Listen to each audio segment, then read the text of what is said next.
ay living by God's wisdom, mamuhay na may karunungan ng Diyos. Yeah? Ibig sabihin niyan. So napakahalaga na, just imagine karunungan, hindi karunungan na natututunan sa eskwelahan, ay tinuturo dito, karunungan mula sa Diyos. Mayroon bang mas matalino pa sa Diyos? O ibig sabihin, yung karunungan na yon, ipinagkatiwala sa atin, available po ito. Matalino ka na, yes, matalino ka na. Pero itong karunungan na ito ay hindi natututunan kung saan-saan, kundi natututunan ito sa pagkikipagrelasyon natin sa Diyos. Amen? Proverbs 1:7, inad ko po itong mga ito. Pakibasa ho. 1, 2, 3, go.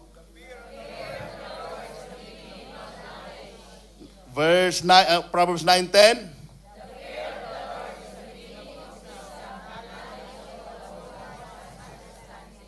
Yan, nakita niya, the fear of the Lord is the beginning of wisdom. Ibig sabihin yung the fear, yung banal na pagkatakot sa Panginoon, ay hindi ito yung katakot-takot parang multo. Ito iba yung parang may respect ka. May respect ka na hindi mo gagawin ang mga bagay-bagay dahil mataas yung respeto natin, yung reverence natin sa Diyos, kaya hindi mo ginagawa ang mga bagay-bagay. Kapag mataas daw ang banal na pagkatakot natin sa Diyos, diyan nag-uumpisa ang karunungan. Amen? Diyan nag-uumpisa na maging marunong tayo, matalino tayo. The fear of the Lord is the beginning of wisdom, and knowledge of the Holy One is understanding. Sabi ho sa Proverbs 4:5-7, learn to be wise and to understand things properly. Pag sabi, learn to be wise. Matuto tayo maging marunong at umunawa sa mga bagay-bagay. Hindi lamang po yung nakikita ng ating pisikal na mata, kundi kung paano nakikita ng Diyos ang mga bagay na ito, ganun ka rin tumingin. Amen? Na walang panghuhusga. Yan ang karunungan. Do not forget my teaching or turn away from it. If you kept hold of wisdom, she will keep you safe. Tingnan nyo ginawa dito sa Proverbs na ito na ang wisdom ay feminine. Okay? Babae. Figurative speech po. Ibig sabihin na ang ano pala ay ano. Hindi. Kundi ay mayroon pong ibig sabihin nito. Na ang babae o ang katalinuhan o wisdom na nanggagaling sa Diyos ay available at lagi itong nag-i-invite sa atin. Kayong mga babae ho, kapag meron kayong nalalaman, hindi po pwedeng hindi nyo sasabihin. Meron at meron kayong pagsasabihan. Amen ba mga kababaihan? Ganyan ho ang wisdom, talino, galing o salita ng Diyos na naisilid, naiimbak sa buhay mo. Nandyan yan. Nangungusap yan. Hindi tumatahimik yan. Okay? Sabi niya dito, if you keep hold of wisdom, she will keep you safe. She will protect you if you love her. Okay? Learn to be wise because wisdom is the most important thing to have. Make sure that you learn to understand things well. Meaning of godly wisdom. Yeah? Makadiyos na karunungan. Seeing things in God's viewpoint, kagaya na sinabi ko kanina, in the eyes of God, in obeying God's instruction in the scriptures. Dito ho, nagsisimula ang talino na nagmumula sa Diyos. Hindi po sa mga batas na isinusulat, hindi po sa mga nababasang libro lang, kundi dito mismo sa salita ng Diyos.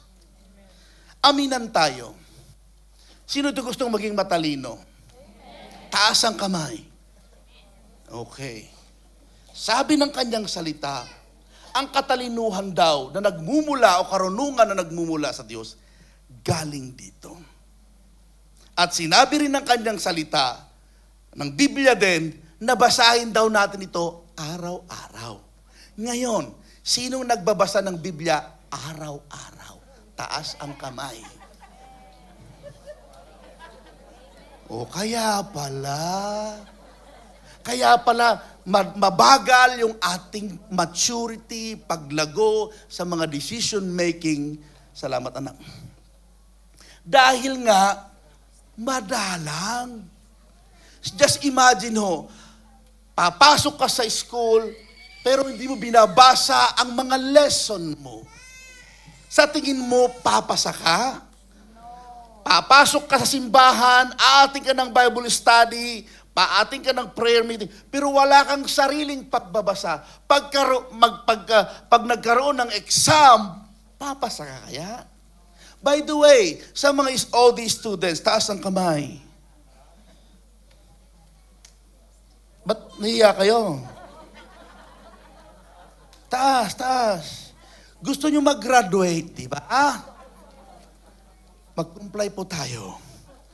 Yung homework ninyo, yung book report, yung OVE. OGTs ninyo, saka OVE na sa OGT po ninyo. Kapag wala ito, sorry. Amen?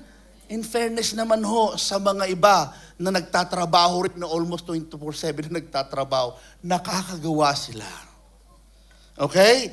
O hintayin namin kayo mag-graduate. Pag natapos, halimbawa 2029, doon kayo. Alam po ninyo ito, right? Alam niyo ito, nakayanan nung isang kapatiran, talagang in-overnight niya. Sulat kamay, nagawa niya. Kaya naman pala. At yung iba sa inyo, nakapag-report na, nagawa na. Agreement po natin yan. Announcement. Kaya magtulungan tayo. Kung wala pa kayo na OGT, na OV, yung katabi mo na lang. Baka hindi pa tumanggap kay Kristo yan. Okay? Okay ba yan? Bako, kanyan lang tingnan mo. Bahagi po yan. Okay? Bahagi yan. Matagal na nating sinasabi po yan. July 15, nag-start na nating in-announce yan. Deadline. Mamaya baka Okay.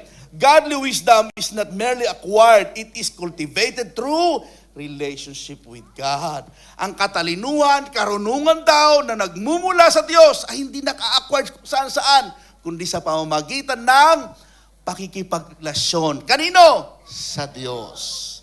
Amen? Kapag mayroon tayong malalim at malapit na relasyon sa Diyos, lalo tayong nagiging matalino. Halimbawa, ang isang taong mayroong maayos na relasyon sa Diyos, pupunta sa isang lugar, inimbitahan sa isang lugar na alam niya may temptation, may tukso. Ang gagawin nito ay hindi na ako pupunta. Baka matukso ako. Wisdom yun. Amen? Yung mag-say no tayo sa kasalanan, katalinuhan yun.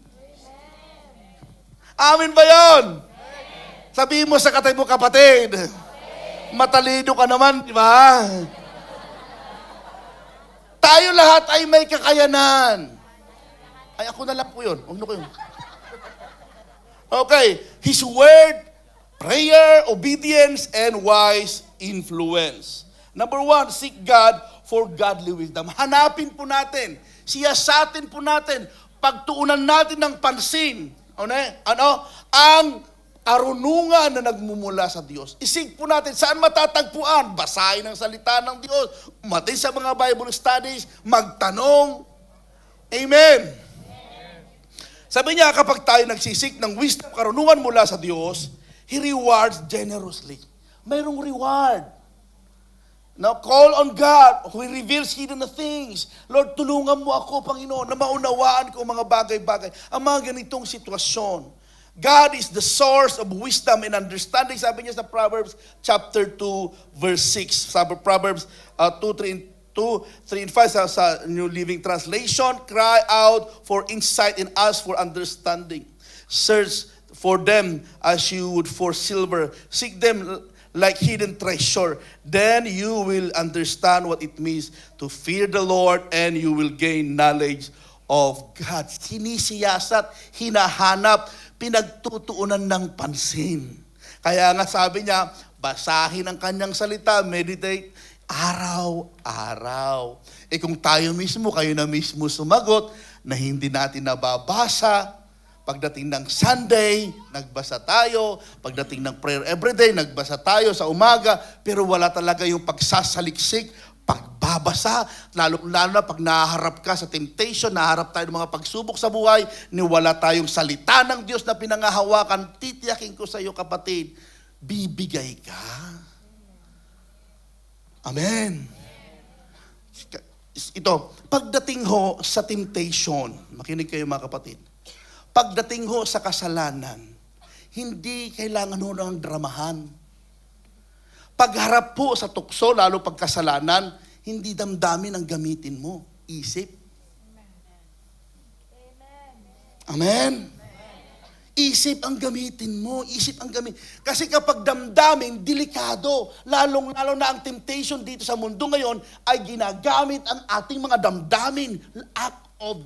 Lust of the flesh. Amen? Mag-isip ka. Hindi na po yung... Nung nagkaroon ng temptation si Jesus, ay hindi po emotion ang kanyang ginamit. Talino. Saan? Sa salita ng Diyos. Sabihin mo ulit sa katabi mo, kapatid, matalino tayo. Kung alam mong tagilid ka, kung alam mong medyo kasalanan, nagkikrip in na ito, alam mo may conviction na, stop it. That's wisdom.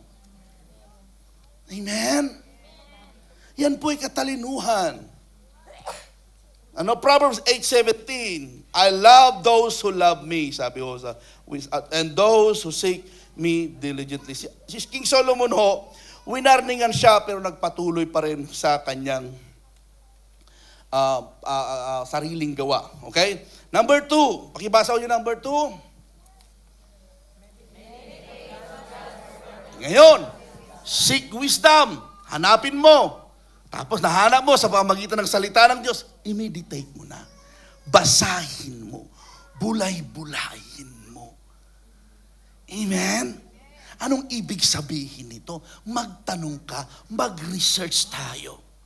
Pastor, wala akong time. Kapatid, napakahaba ang time na inuubos mo sa cellphone mo.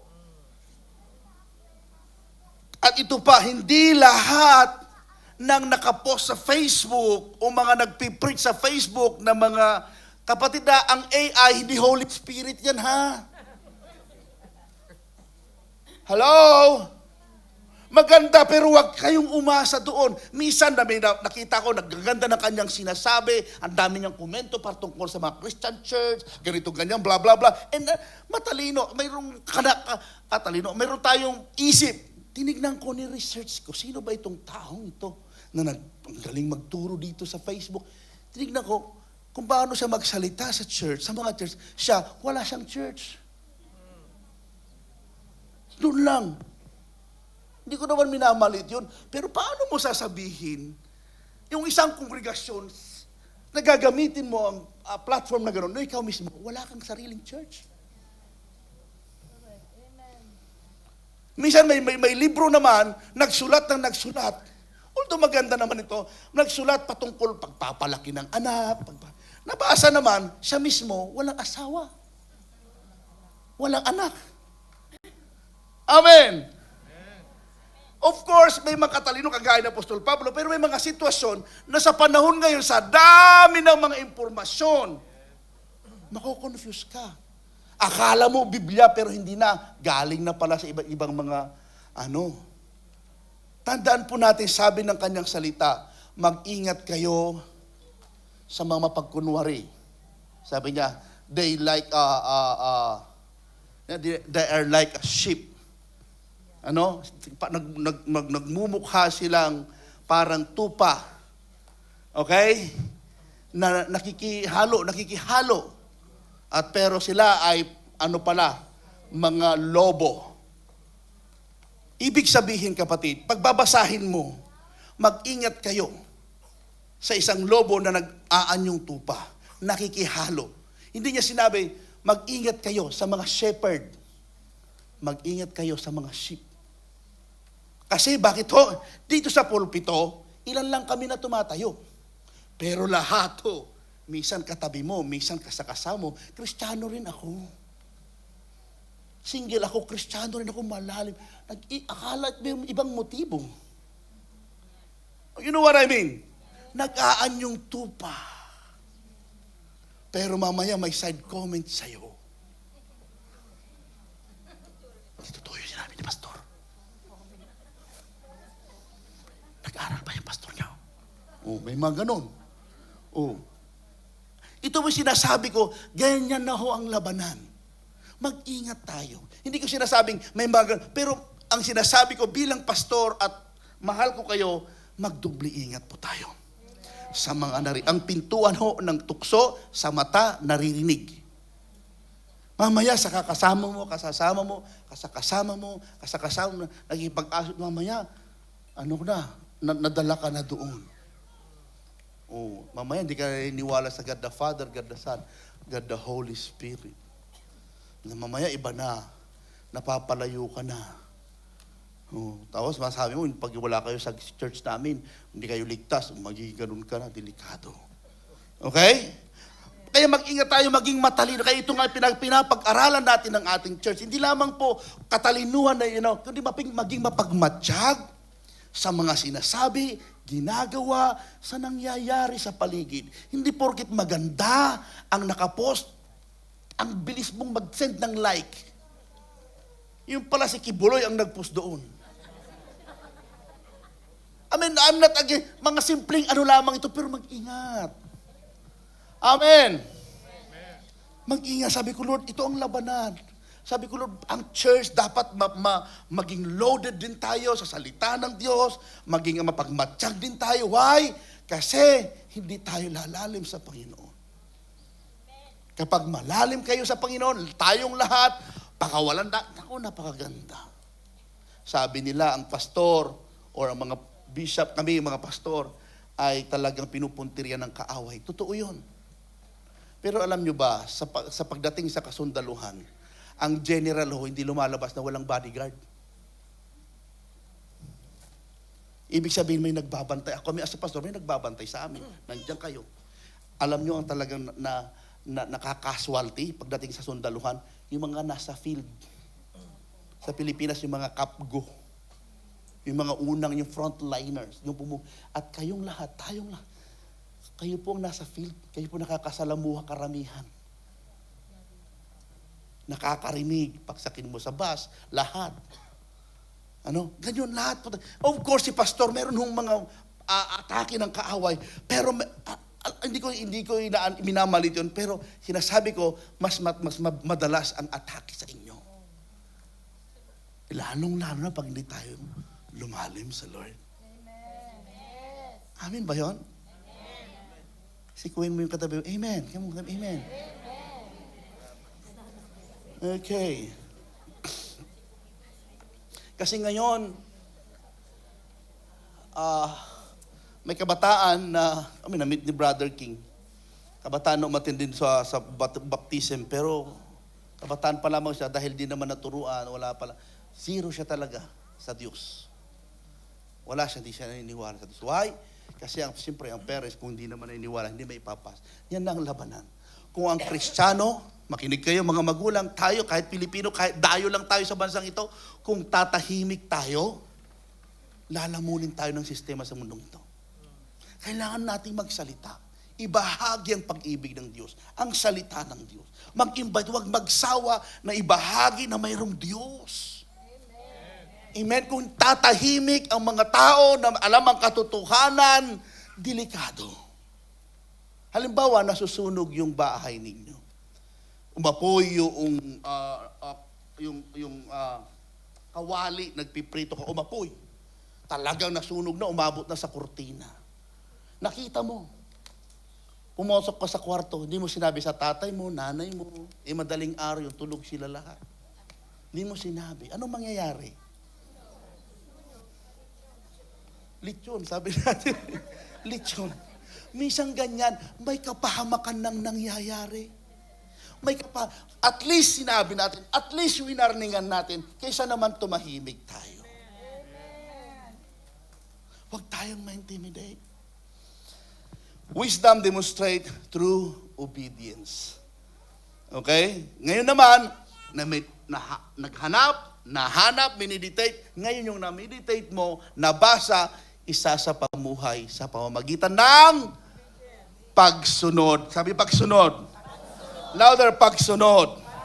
Wala hong silbi ang nag-graduate ka ng master and so on, lahat talagang maganda po, nag-aral ka, pero pagka-graduate mo, hindi mo na i-apply, nandun ka lang sa bahay, dinisplay mo yung mga certificate, diploma, ganito ako, ganito.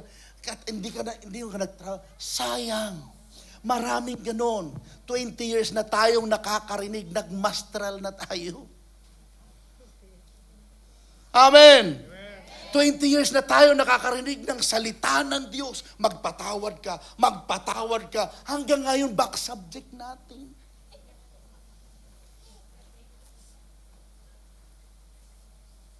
Nagkaroon ng katahimikan. Parang feeling ko, Methodist na tayo. Totoo lang. Sabi ko, Lord, kailangan namin ito. Kailangan namin, Lord, kung talagang nagbabasa kami, yung 20 years, namin, alam na namin ito. Hindi na namin problema ang magpatawad. Hindi na namin. Although mahirap ito, pero meron kang urgently o meron kang conviction na gawin ito. Amen po ba? Love God by obeying His word and abiding with Him. Kasi minsan hirap mag-obey ang tao sa salita ng Diyos dahil tinitake ang salita ng Diyos na parang responsibilidad. Kaya nga sabi sa John 14:23, lakipan mo ng pagmamahal. Mahalin mo ang Diyos sa pamamagitan ng pagsunod ng Kanyang salita. Una, mahalin mo siya. Kung mahal mo ang Diyos, susundin mo ang kalooban niya. Kami ni Pastora, kahit kami magkahiwalay, nasa Luzon ako, nasa Paris ako, nasa Pilipinas ako, magkahiwalay kami personally, hindi, mahal ko siya kahit magkalayo, hindi ako gagawa na ikakasakit niya dahil mahal ko siya, ganon din siya sa akin. Sinong nagmamahal sa Diyos? Bakit sinasaktan natin siya? Amen? Mahal natin ang Lord, pero it's time na, God, we want to obey you. Maging matalino tayo sa bahagi na ito. Doon, alam mo, masusupil lang yung bugso ng damdamin, yung pride of life, lust of the flesh, ano ba yung tatlong lust of the flesh, lust of the eye, pride of life, masusupil lang itong tatlo na ito na instrumento ng enemy para pabagsakin tayo sa kasalanan, masusupil lang ito kapag mayroong katalinuhan, karunungan mula sa Diyos, lalo na mula sa Kanyang salita. Sa totoo lang. Kaya minsan, mabilis tayong mag-give up, mabilis tayong sumuko, mabilis tayong manlamig.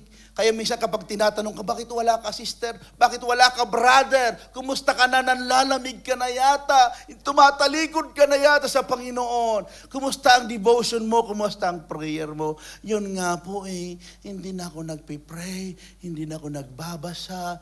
Talaga namang mapapalayo ka. Amen. Happy anniversary. Okay, malapit na tayo. Do not only hear God's word, live it out. Huwag nating pakinggan. Iimbak lang. Isa pamuhay natin. I-display natin. Hindi lamang po yung mag-t-shirt ka na the Lord is my shepherd or God loves you. Hindi, maganda po yun. Pero ang ibig sabihin, ma-display, makita ang salita ng Diyos sa ating mga buhay. Amen? Kasi ang salita ng Diyos hindi nagbabago. Yung utos niya noon at utos niya ngayon, kapag susundin mo, magtatagumpay ka. Proven na ito. At nakakatuwa, tayong lahat, sa mga simpleng pagsunod natin, hindi pa tayo ganun ka-committed sa Panginoon talaga, pero may nabago na how much more kapag siseryosohin nating mamahalin, siseryosohin natin ang ating devotion, magpakalalim tayo sa Diyos. Tingnan mo, talagang titibay tayo sa Panginoon. Baka yung iba sa inyo, tayong lahat talagang, baka nagpapastor na. Talagang dahil sineryoso na. Kaya lang, ito yung time mga kapatid, ini-encourage ko po kayo.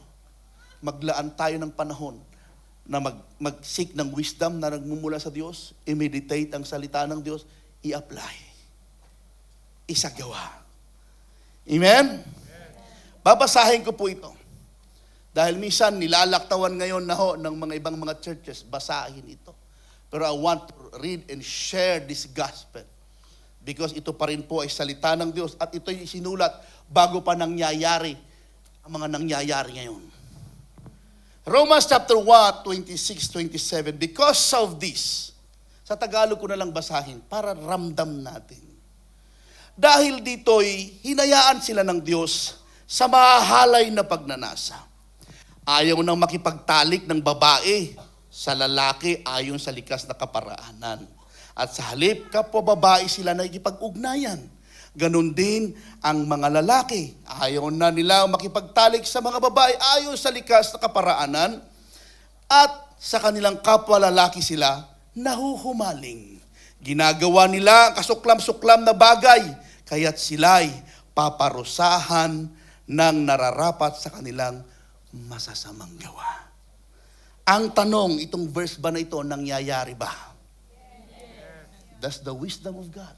Alam na natin yung katotohanan. Amen?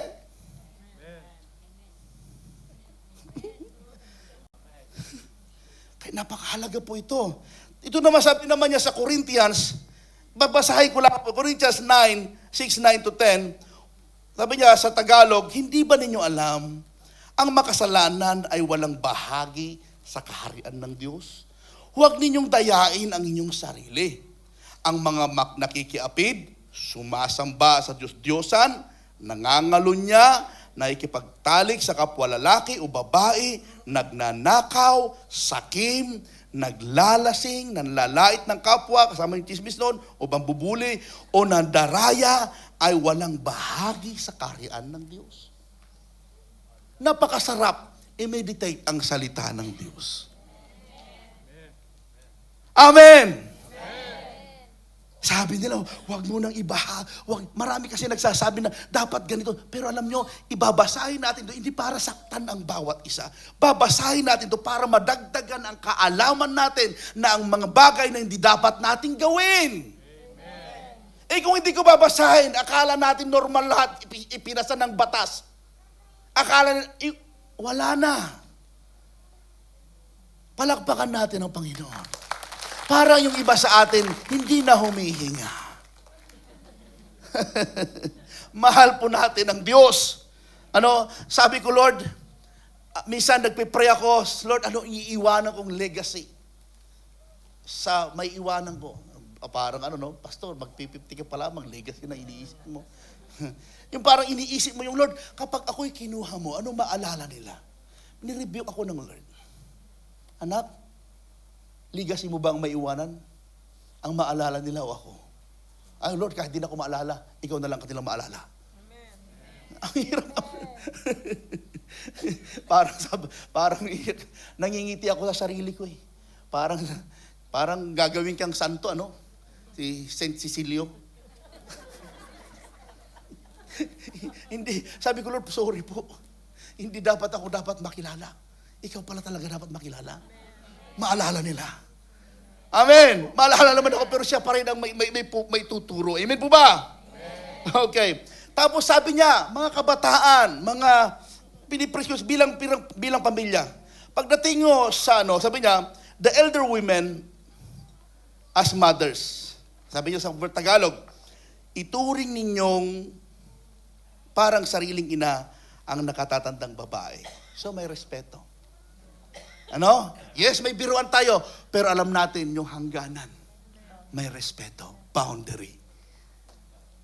Tingnan mo nga yung katabi mo kung ka-level mo yan or... Kaya maganda sa Pilipino, mayroon pa rin tayong ganito respeto. Yung ate, kuya, tita, pero sa iba, tatawagin ang pangalan mo, John!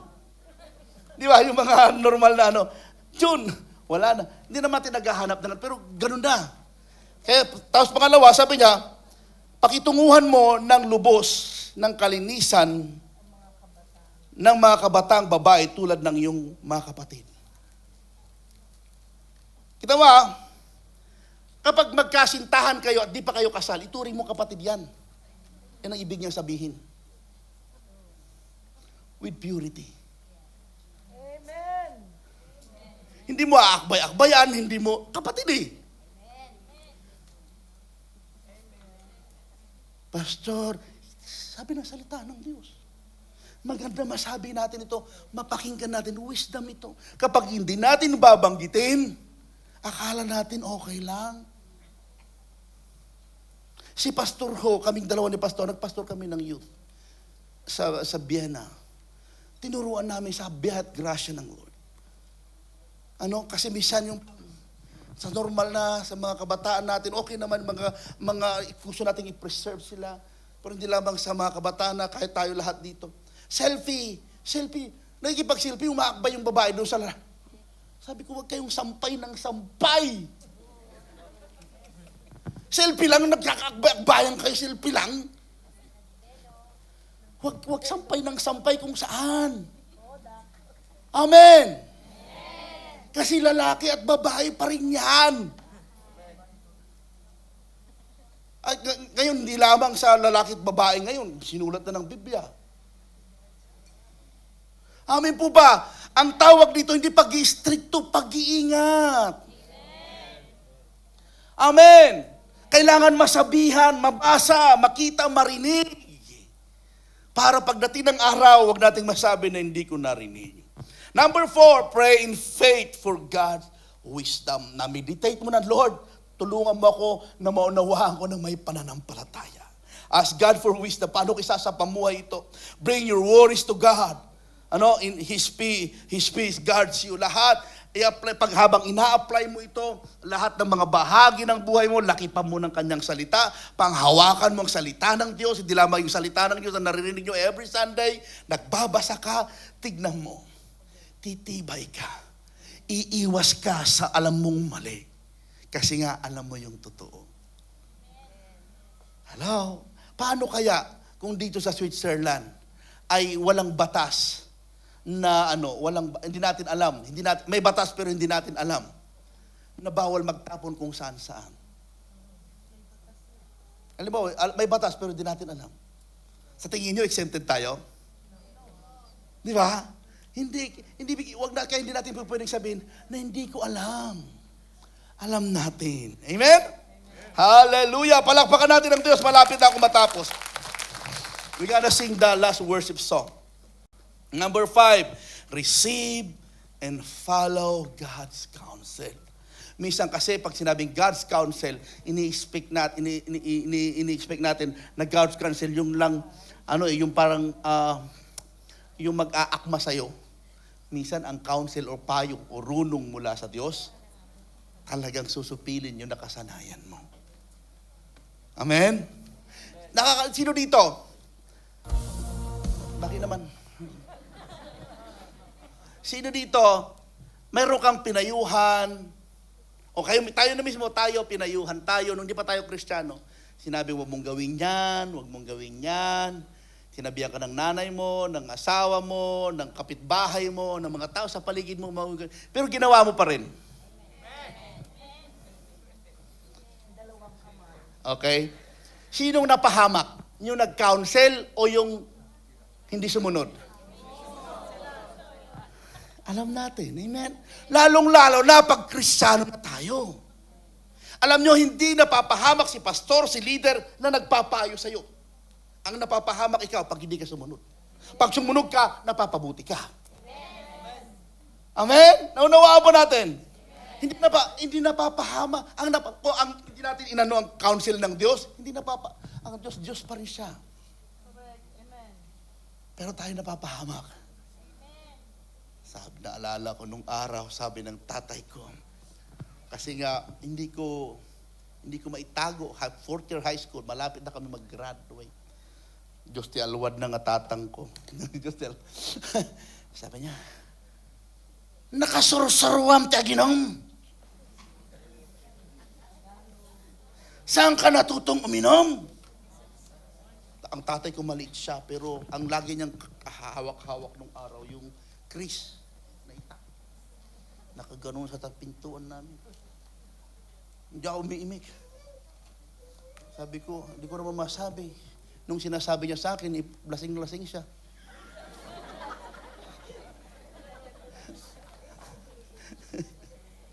Pero sa totoo lang, mga kapatid, usapang Kristiyano, bago tayo natuto sa mga bisyo saan, ang nag-introduce niyan, hindi naman sa loob ng bahay, sa barkada.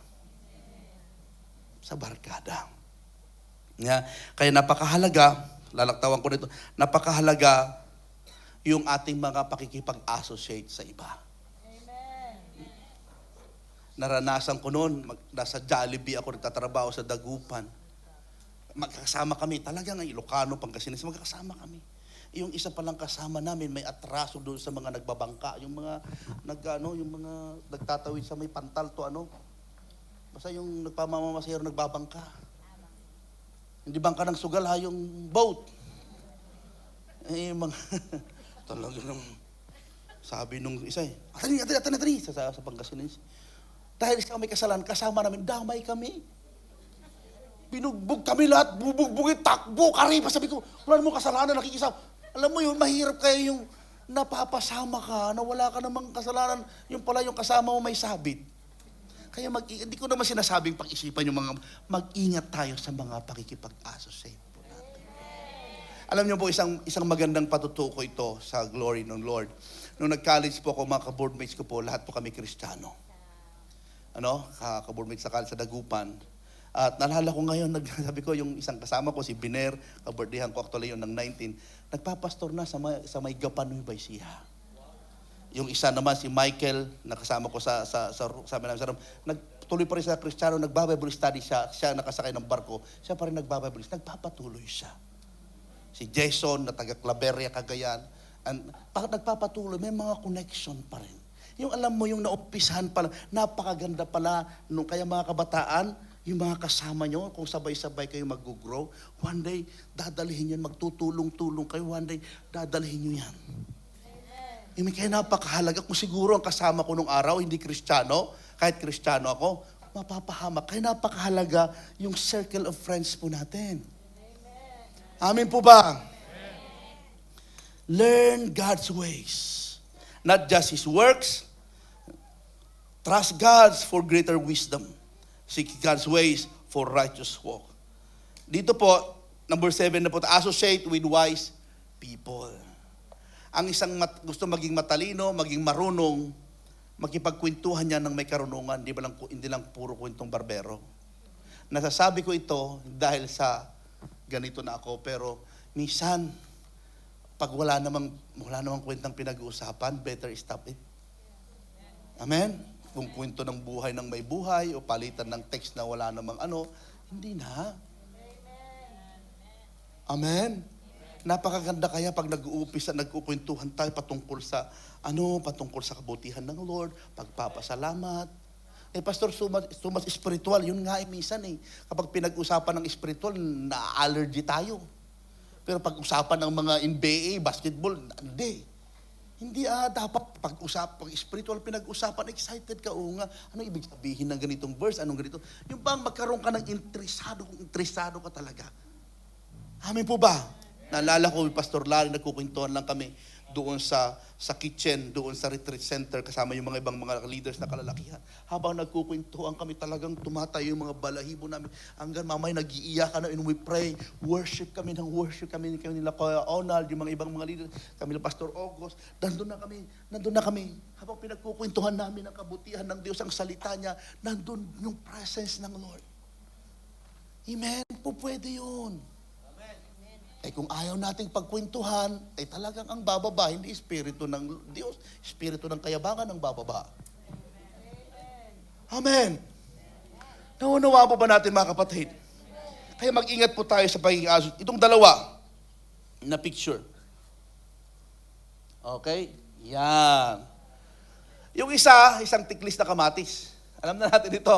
Ilagay mo ang isang tiklis na kamatis, magbilang ka ng 3 araw, tignan mo, mabubulok na yung katabi ng isang ng kabulukan. Ganoon naman yung isa, maglagay ka na nagbabaga at ilagay mo sa isang uling, tignan mo, magniningas lahat. Pagbabaga, lalong-lalo pag mapaypayan, magniningas yan. Kaya mag-ingat po tayo sa mga dinidikitan natin, sa mga naririnig, pinapanood, sa mga pinagugugulan natin ng mahabang oras. Amen po ba? Kasi doon talaga sa ayaw mo sa gusto, sisip-sipin ng yung pagkatao ang nangyayari kung doon ka nagbababa. Sa umpisa, ayaw ko. Sa umpisa ayaw ko, mamaya, mamaya na-entice ka na, nandun ka na. Tumayo po tayo lahat. Hallelujah, God. Lord, salamat. Hallelujah. Yes, tumayo po tayo. Pero you know what?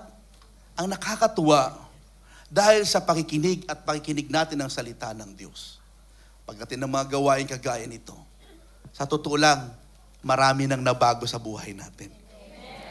Yung mga naalala mo nga na buhay noon, pag naalala mo ngayon, parang, parang nandidiri ka dahil sa nakaraan. Pero nagpapasalamat ka rin at the same time, lumaya ka sa ganong pag-uugali. Saan nagmula yon? Sa salita ng Diyos. Karunungang natuto kang mag-say no. Natuto kang mag-say no sa mga bagay na lahi ka na lang umuoo. Natuto kang umiwas. Wisdom yon. Natuto tayong umalis sa alam natin ikakapahamak natin. Wisdom yon. Hallelujah. Lord, sa oras po na ito, ako'y naniniwala na ang salita mo, Lord God, is like a two-edged sword. But Lord, na nagse-separate sa amin, Lord, mula sa kamunduhan at sa mga banal na bagay. Your word, Lord God, kaya sinabi mo sa iyong salita ng salita mo, kagaya ng isang tabak na magkabila ang talim, na kapag humiwa ito, nagkakaroon ng separation. Church, ang salita ng Diyos ang siyang nagse-separate sa atin, ang magdidistinguish kung tama o mali. Pare-pareho tayong naiimbitahan ng tukso ng kamunduhan. Pare-pareho tayong may mga invitation, ng mga temptation na mag-give up.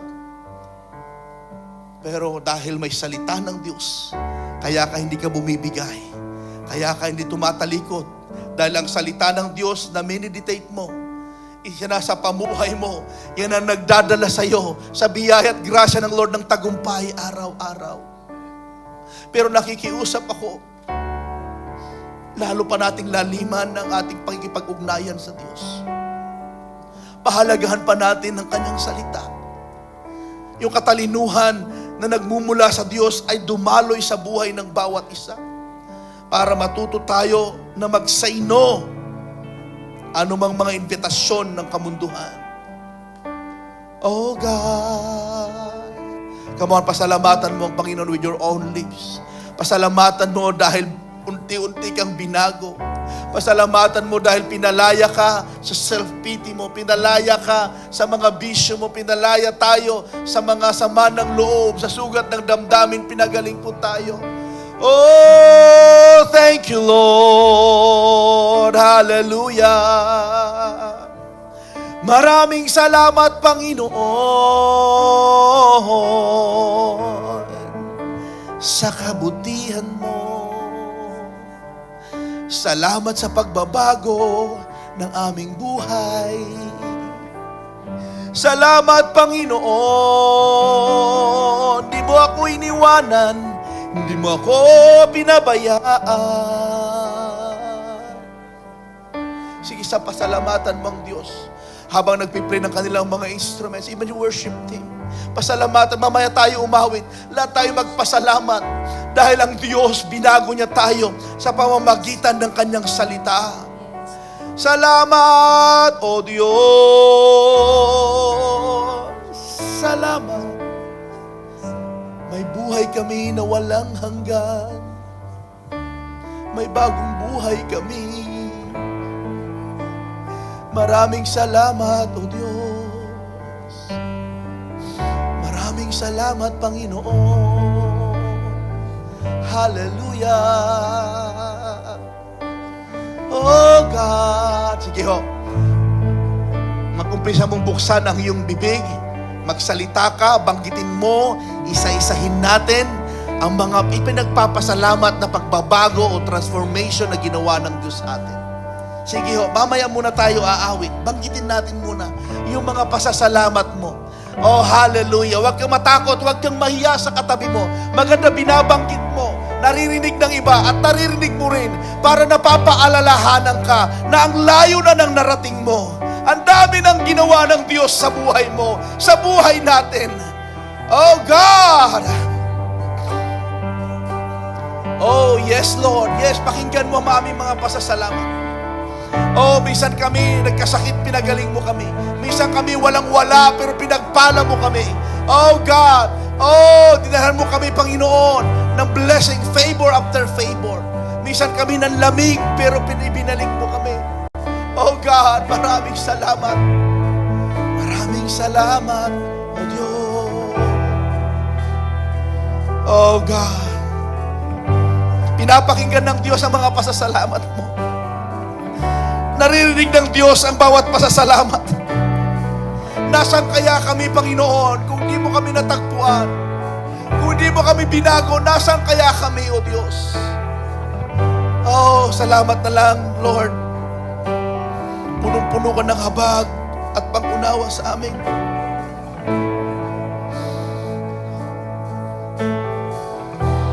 Yes, Jesus.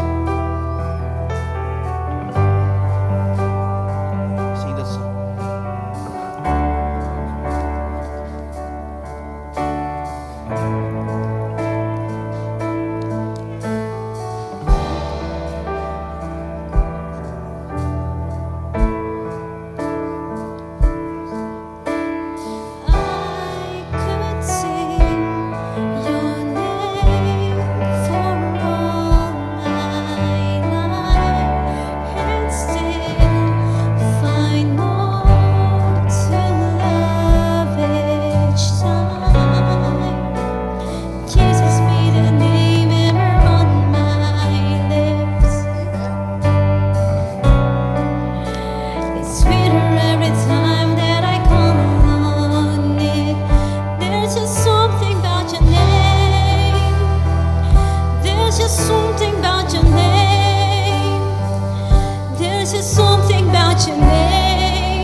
For your presence today, O God.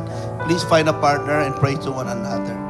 Ang panalangin ng may pasasalamat. Lord, salamat sa kapatid ko na ito na patuloy mo na binabago. Yan, mga prayer na kagaya nun. Salamat na hindi pa perfect pero nakita mo, Lord. Yeah? Come on, pray for that person. Thank you, Lord, sa pamilya. Salamat, Lord, na kami, O God, ay hindi mo pinapabayaan. Hindi man perfect ang aming pamilya, pero nandiyan ka. Salamat mula noon hanggang ngayon, Panginoon. Hindi mo kami iniwanan. Salamat, Lord, hindi ka nag-give up sa amin. Thank you, Lord, for your presence. Thank you, Lord.